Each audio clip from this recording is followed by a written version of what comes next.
आज हम देखेंगे basic basic term and definition का। यहाँ तक हमने पढ़ा था एक्यूट एंगल क्या होता है, राइट एंगल क्या होता है, उसके बाद ऑब्ट्यूस एंगल क्या होता है, स्ट्रेट एंगल, रिफ्लेक्स एंगल, ये सब क्या होता है, यहाँ तक हम देखे थे। तो उनका जो डेफिनेशन है वो हमें यहाँ पे दिया गया है। देखो क्या बोला है, an acute angle measure between 0 to 90 degree. Acute angle क्या है? An angle which measure 0 to 90 degree is called acute angle. इसको तुम एक्यूट एंगल का अगर डेफिनेशन आया तो तुम क्या लिखोगे? An angle measure between 0 to 90 degree is called acute angle. Right angle का आया था, a right angle is exactly equal to 90 degree. The angle which is exactly equal to 90 degree is called right angle. मैं जो बोल रहा हूँ उसको note करते जाओ। The angle which is exactly equal to 90 degree is called right angle. At an angle greater than 90 degree but less than 180 degree called obtuse angle. क्या है? एन एंगल 90 डिग्री से बड़ा होगा और 180 डिग्री से छोटा होगा, उसको हम क्या बोलेंगे? ऑब्ट्यूज एंगल बोल के हम बोलेंगे। An angle greater than 90 degree but less than 180 degree is called an obtuse angle. Also recall that a straight line is equal to 180 degree. An angle which is measure equal to 180 degree is called straight angle. Okay, an angle measure equal to 180 degree is called straight angle. An angle which is greater than 180 degree but less than 360 degree is called a reflex angle. An angle which is, इसको ये भी note करो, an angle which is greater than 180 degree but less than 360 degree is called reflex angle. Further, two angles whose sum is 90 called complementary angle. क्या है? The angle मतलब दो ठो angle का सम अगर हम मिलाएंगे तो 90 होगा, तो उसको हम क्या बोलेंगे? कम्प्लीमेंट्री एंगल बोल के बोलेंगे। The two angle whose sum is 90 degree are called complementary angle and two angle whose sum is 180 degree are called supplementary angle. क्या है? किसी भी दो एंगल का सम अगर हम करेंगे और वो 90 डिग्री हो रहा है तो उसको हम कम्प्लीमेंट्री एंगल बोल के बोलेंगे। और किसी भी एंगल का सम अगर हम किसी भी दो एंगल का सम करेंगे, उसका दोनों का 180 डिग्री हो रहा है एंगल, तो उसको हम क्या बोलेंगे? सप्लीमेंट्री एंगल बोल के बोलेंगे। डेफिनेशन ठीक से समझ में आया? इसमें 1-2 मार्क्स आ सकते हैं, इसको तुम नोट कर लो। You have also studied about adjacent angles in the earlier classes. Figure 6.2, हमें 6.2 में देखो हम क्या है एडजेसेंट एंगल के बारे में हम पढ़े। एडजेसेंट एंगल मतलब जैसे कि ए बी डी है, उसके जैसा एंगल बी डी सी, उसके जैसा angle same to same angle होगा। ये वाला बी डी जो होगा ये क्या होगा? ये होगा bisector of the angle B होगा। और कौन सा एंगल का बी होगा? ए बी सी का बी डी उसका बाइसेक्टर होगा। तो ये दोनों जो एंगल बनेंगे, ये दोनों क्या बनेंगे? सेम टू सेम, दोनों एंगल एक दूसरे के साथ इक्वल होंगे, उसको हम क्या बोलते हैं? Adjacent angle. ये हम पहले क्लासेस में पढ़े हैं। Two angle are adjacent if they are have a common vertex, a common arm, and their non-common arm are on different side of common arm. In the figure 6.2, angle ABD and DBC are adjacent angle. Ray BD is their common arm and point B is the common vertex. Ray BA and BC are non-common arm.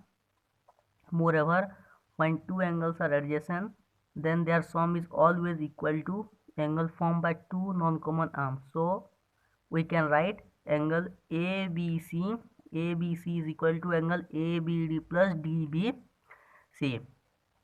तो adjacent angle हम किसको बोलेंगे? एक angle होगा ABC, मान लो angle है जिसमें एक कॉमन आर्म होगा। AB और BC ये दोनों कॉमन आर्म नहीं है, उन दोनों का जो बीच से एक निकल के क्या होगा? एक एंगल फॉर्म होगा। मतलब बीच से मतलब उनका बाइसेक्ट करके, कौन से एंगल को? Angle B. ये वाले एंगल को, एंगल बी को, ये वाले एंगल को देखो, ये वाले एंगल को बाइसेक्ट करके एक और एक एंगल फॉर्म होगा और दोनों एंगल को एक दूसरे के साथ इक्वल करेगा। मतलब this is equal to this, ये दोनों को इक्वल करेगा। कौन इक्वल करेगा? बीडी दोनों को इक्वल करेगा। तो बीडी दोनों को इक्वल करेगा तो क्या होंगे? A B C is equal to A B D plus D B C, ये दोनों इक्वल होंगे। दोनों का सम दोनों एंगल का सम जितना होगा ये एंगल उतना होगा। ओके, तो यहाँ पे बोला है तो वो उसको बोलते हैं हम adjacent angle. Okay, note that angle A B C and A B D, A B C और ए बी डी क्या है, are not adjacent angle. A B C और ए बी डी ये दोनों एडजेसेंट एंगल नहीं है, लेकिन adjacent angle कौन कौन से हैं, ए बी डी और डी बी सी, ये दोनों एडजेसेंट एंगल हैं। Why, because there are common arms B D and B C is lies on the same side of a common arm B A. क्या है बोला है देखो कि ये दोनों एडिशन एंगल क्यों नहीं होंगे, क्योंकि ए बी सी और ए बी डी में क्या है, कॉमन आर्म बी डी है ही नहीं, बी डी जो कॉमन है वो है ही नहीं। ये दोनों एंगल में क्या है देखो, ए बी सी और ए बी डी में, ए बी डी में कॉमन आर्म ए बी है और ये बी सी है, ये हाँ बी डी है, और ए बी सी में कॉमन आर्म बी सी है। तो इनका कॉमन आर्म नहीं हो रहा है, ये कॉमन बोल रहा हूँ। देखो ए बी डी में आर्म जो है बी डी है और ए बी सी में बी सी है, तो ये दोनों का कॉमन आर्म कॉमन एक साइड नहीं आ रहा है। लेकिन ए बी डी और डी बी सी में दोनों का एक कॉमन आर्म है, दोनों में बी डी साइड आ रहा है। Okay, side of common B है। देखो उसके बाद क्या बोला है,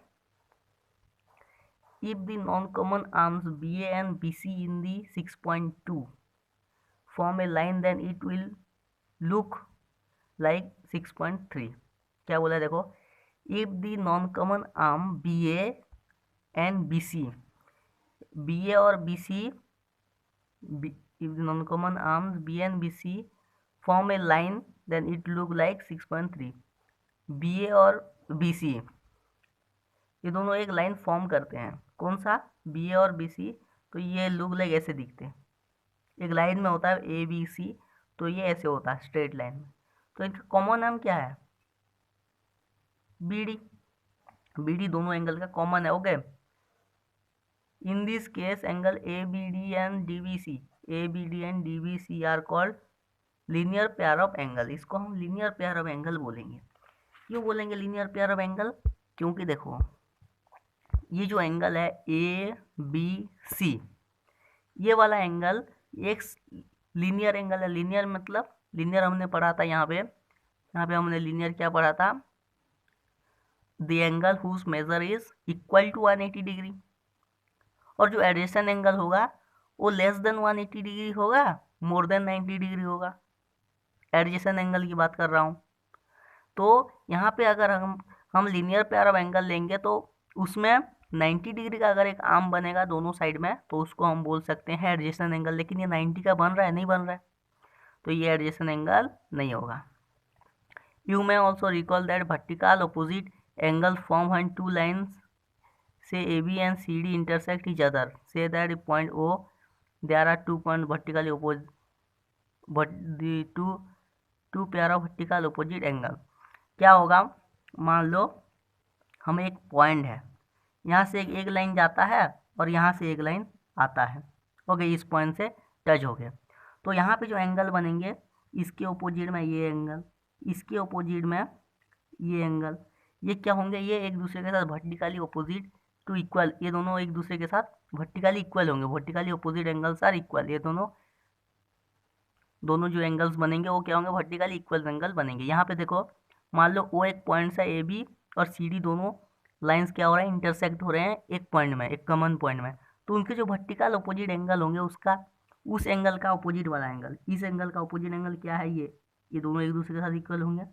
इसका अपोजिट एंगल ये इसके साथ इक्वल होगा। मान लो और एक एंगल भी ऐसे ऐसे इंटरसेक्ट होंगे, जितने भी इंटरसेक्ट होंगे एक कॉमन पॉइंट पे, उनका जो अपोजिट एंगल होगा वो इक्वल होगा उसके साथ।